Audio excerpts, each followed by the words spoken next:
मित्रांनो, थांबा थांबा. आज लग्नानंतर होईलच प्रेममध्ये जीवा कचऱ्याच्या डब्यावर बसून ऑफिस मीटिंग करतो.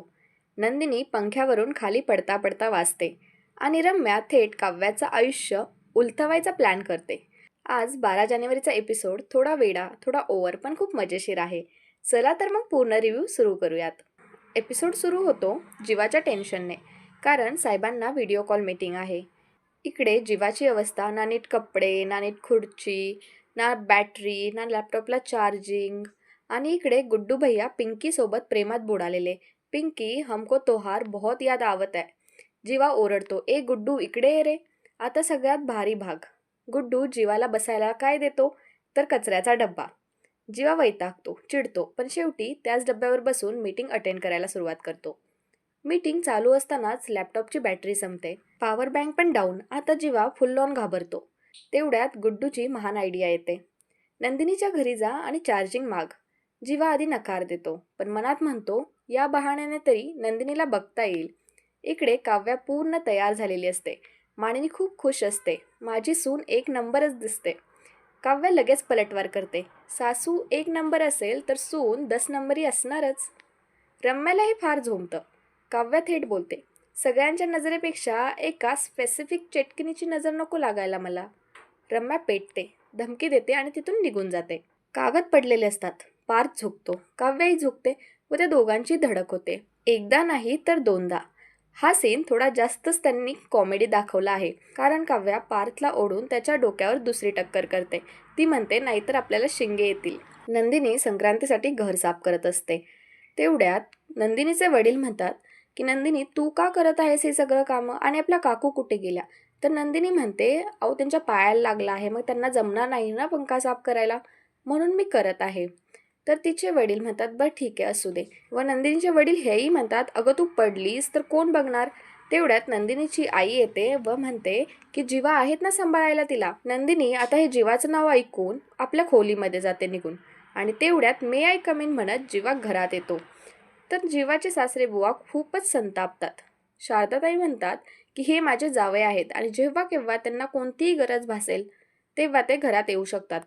यावर सासरेबुवा म्हणतात की तुम्ही थांबा, मी पोलिसांनाच फोन लावतो.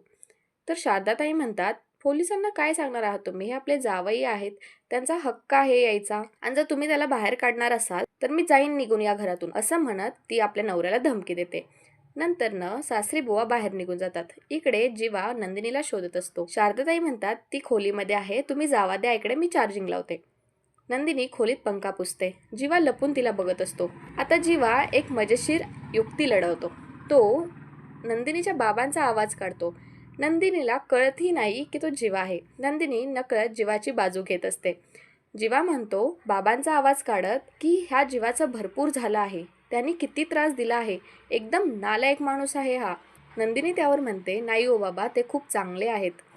आता इकडे जीवा परत म्हणतो, कशाचा चांगला? अजिबात चांगला नाही आहे, तुला एवढा त्रास दिला आहे, तुला एवढं रडवलं आहे. दुसरीकडे नंदिनी म्हणते, हो बाबा, त्यांनी मला रडवलं आहे, पण त्याहून जास्त त्यांनी मला हसवलं आहे. हे ऐकून जीवा फार खुश होतो आणि त्याचा अचानक खोकला येतो. सगळं उघड होतं. नंदिनी पटकन मागे बघते तर जीवा असतो. नंदिनी घाबरते. आता जीवाही थोडा पडल्यासारखा करतो तर मागं पंख्याचं बटन असतं ते चालू होतं आणि पंखा गोल गोल फिरू लागतो. आता नंदिनी पंखा पुसण्यासाठी वर चढलेली असते आणि ती खाली पडता पडता वाचते, कारण जीवा तिला वेळेत झेलतो. नजरानजर होते, हृदयाची धडधड सुरू असते. पण लगेच तेवढ्यात आई येते. नंदिनी जीवाला बाहेर काढते, पण जीवा काय जायला तयार नसतो. हा सीन एवढाच दाखवला आहे. इकडे पार्थ काम करत असतो, पण डोळ्यासमोर मात्र काव्या येत असते. मग अचानक जीवा आणि काव्याचे फोटोही आठवतात. पार्थला आधीच शंका आलेली असते की हे सगळे फोटो 16 डिसेंबरच्या रात्री कुठून आले असतील. जीवा आणि काव्याचे पर्सनल फोटो हे तर त्यांच्याकडे असायला पाहिजेत. हे फोटो कोणाला आणि कुठून मिळाले असतील? जर एक टाइम मांडलं की रम्या आणि वसू आत्या यामागे असतील, तर हे फोटो त्यांना मिळाले कुठून, असा पार्थ मनातल्या मनातच विचार करत असतो आणि तो खूप गोंधळतो. तेवढ्यात मानिनी काकू तिथे येतात आणि पार्थ विचार करतो की आईला सगळं सांगावं, पण नंतर तो म्हणतो नको, ह्या सगळे आता माझे आई वडील सुद्धा काव्याच्या बाजूने आहेत. तर मानिनी आई म्हणतात की पार्थ कशाला एवढं टेन्शन घेतोय, काव्या तुझ्यासाठी किती काही करत आहे. तर पार्थ म्हणतो नको, माझ्यासाठी कोणीही काही करायची गरज नाहीये. आई, तू काव्याला इथून जायला सांग. त्यावर मानिनी काकू म्हणतात की पार्थ, तू आजकाल आमच्यावर नीट बोलतच नाहीये. तुझ्या मनात काय आहे ते सांग तर. पार्थ म्हणतो, हो मी सांगेन, पण तू आधी काव्याला या घरातून बाहेर जायला सांग. त्या माझं तर ऐकणार नाहीत, पण तुझं नक्कीच ऐकतील. आणि हा एपिसोड इथेच संपतो. आता उद्याच्या प्रोमोचा खरा बॉम्ब फुटणार आहे. तो म्हणजे रम्या खूप जळालेली असते. कारण काव्याने खूप सुंदर साडी नेसून पार्थला मोहक केलेलं असतं. रम्या म्हणते की आता मी काव्याला अद्दल घडवणारच. काव्य आता किचनमध्ये स्वयंपाक करत असते. रम्या ही तिथं जाते व तिला सांगते की मला गुरुजींनी आधीच सांगितलेलं आहे की माझं आणि पार्थचं लग्न होणार आहे. काव्या यावर अजिबात विश्वास ठेवत नाही. रम्या लगेच गुरुजींना फोन लावते व गुरुजींना म्हणते, गुरुजी तुम्ही मला सांगितलं होतं ना की माझं आणि पार्थचं लग्न होणार. त्यावर गुरुजी म्हणतात, मी जे भाकीत केलं होतं ते होणारच आहे. मी कधीही चुकीचं भाकीत करत नाही. मी जे म्हणतो ते घडतं. यावर काव्या एकदम दचकते आणि ती विचार करू लागते की गुरुजींनी असं भाकीत का केलं असेल? हे खरंच खरं होणार आहे का? खरंच रम्याचं लग्न पार्थसोबत होईल का? तर मित्रांनो, गुरुजींचं भाकीत असं असतं की रम्या, मला दिसतंय की तू आणि पार्थ मंडपात बसलेला आहात. तुझ्यासाठीचं मंगळसूत्र पार्थच्या हातात आहे. आणि एवढ्यात काव्या इतकी खुश झालेली असते आणि वसुंधरा आत्या इतक्या खुश झालेल्या असतात की त्या पुढचं काही ऐकूनच घेत नाहीत आणि त्यावरच त्या हो हो करत खोलीमध्ये निघून जातात.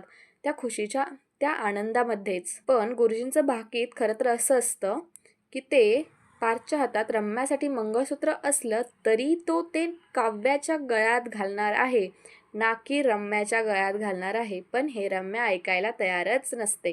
ते तेवढंच अर्ध ऐकते आणि निघून जाते. तर प्रेक्षकांनो, इकडे जीवा फुलांचा बुके घेऊन नंदिनीसाठी जातो. आता बुके तो घेऊन आतमध्ये जातो खरा, पण नंदिनी काही बुके घेत नाही आणि त्याला बाहेर हकलवते. बाहेर येता येता तो बुके अर्धाच दरवाजात कट होतो आणि फुले जातात नंदिनीकडे आणि खालचे देठ राहतात जीवाकडे. जीवाला खूप वाईट वाटतं की त्याने एवढं प्रेमासाठी आणलेलं आहे, पण नंदिनीनं घेतलं नाही. पण मात्र नंदिनीला खूप आनंद झालेला असतो की जीवाने तिच्यासाठी बुके आणला आहे.